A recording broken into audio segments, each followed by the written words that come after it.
जैसलमेर जिले में प्रशासनिक हलकों में एक बार फिर उथल पुथल मच गई है। पोकरण तहसीलदार विश्व प्रकाश चारण ने अपने निलंबन के बाद सोशल मीडिया पर जिला कलेक्टर प्रताप सिंह पर सीधा निशाना साधा है।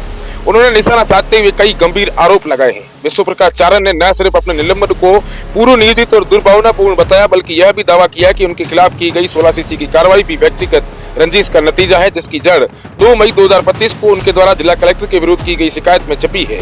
आपको बता दें कि इससे पहले पोकरण के तत्कालीन एसडीएम ने भी जिला कलेक्टर प्रताप सिंह के खिलाफ कई शिकायतें दर्ज करवाई थी और सोशल मीडिया पर खुलकर लिखा था।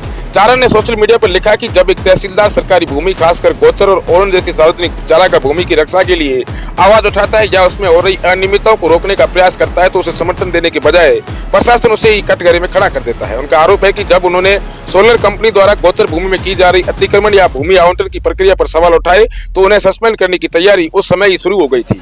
चारण ने सोशल मीडिया पर स्पष्ट लिखा कि अगर कोई तहसीलदार सरकारी जमीन में से कटौती कर दे तो उसके खिलाफ कार्रवाई कर देना उचित है, लेकिन जब पूरी की पूरी गोचर और ओरण भूमि एक निजी कंपनी को सौंप दी जाती है तब उस निर्णय का जिम्मेदार आखिर कौन होता है। उन्होंने यह भी सवाल उठाया कि जब आई माता जैसे पवित्र मंदिर को ओरण की सूची में शामिल नहीं किया गया तो क्या आने वाले वक्त में वहाँ सोलर प्लांट लगाई जाएगी। उन्होंने यह भी बयान दिया कि इतने थोड़ी गिर गए हम। चारण ने जिला कलेक्टर प्रताप सिंह पर दोहरे रवैये का आरोप लगाते हुए कहा कि जब तहसीलदार गोचर या ओरण से अतिक्रमण हटाने जाता है तो उसे प्रशासन की ओर से पर्याप्त पुलिस बल नहीं दिया जाता, लेकिन जब यही प्रशासन निजी सोलर कंपनियों को टावर लगवाने की बात आती है तो बिना अनुरोध के ही जाब्ता भेज दिया जाता है। तहसीलदार का कहना है कि उन्होंने जब पुलिस बल मांगा तो उल्टा उन्हें ही नोटिस थमा दिया गया। सबसे गंभीर आरोप यह है कि तहसीलदार के खिलाफ की जा रही जांच और कार्रवाई समय जिला कलेक्टर प्रताप सिंह द्वारा की गई है, जबकि स्थापित प्रशासनिक सिद्धांत यह है कि कोई अधिकारी उस व्यक्ति के प्रकरण की जांच नहीं कर सकता जिससे उसका समय का प्रत्यक्ष विवाद हो। चारण का कहना है कि शिकायतकर्ता और जांच अधिकारी एक ही जैसे व्यक्ति कैसे हो सकता है और यदि ऐसा हुआ है तो निष्पक्षता की पूरी उम्मीद कैसे की जा सकती है।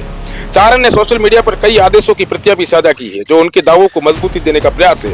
इस पूरी घटनाक्रम में एक और अहम तथ्य यह है कि इससे पहले पोकरण के तत्कालीन एसडीएम प्रभजोत सिंह गिल ने जिला कलेक्टर प्रताप सिंह के खिलाफ गंभीर टिप्पणी कर चुके हैं। अब प्रशासनिक गलियारों में यह चर्चा गर्म है। यदि एक तहसीलदार और एक एसडीएम दोनों ही कलेक्टर की कार्यप्रणाली पर सवाल खड़े कर चुके हैं तो कहीं न कहीं पूरी व्यवस्था में कुछ गंभीर दरारें जरूर मौजूद है। जैसलमेर प्रशासन इस पूरे मामले में अभी तक सार्वजनिक रूप से कोई विस्तृत प्रतिक्रिया नहीं दे सका है, लेकिन पोकरण तहसीलदार द्वारा लगाए गए आरोप सोशल मीडिया और प्रशासनिक हलकों में जोर पकड़ रहे हैं। यह अब देखना शेष है कि सरकार इस पूरी विवाद को किस नजर से देखती है और क्या जिला कलेक्टर प्रताप सिंह के खिलाफ कोई स्वतंत्र जांच शुरू की जाती है या नहीं। लेकिन इतना तय है कि जैसलमेर का प्रशासनिक महकमा इस समय संदेह, अविश्वास और गहराते विवादों के बवंडर में खड़ा है। द बवाल न्यूज इस मामले पर नजर बनाए हुए और आने वाले हर घटनाक्रम को जनता के सामने बेबाकी से रखने की तैयारी कर रहा है। ऐसी खबरों को देखने के लिए आप मेरे साथ द बवाल देखते रहें। धन्यवाद।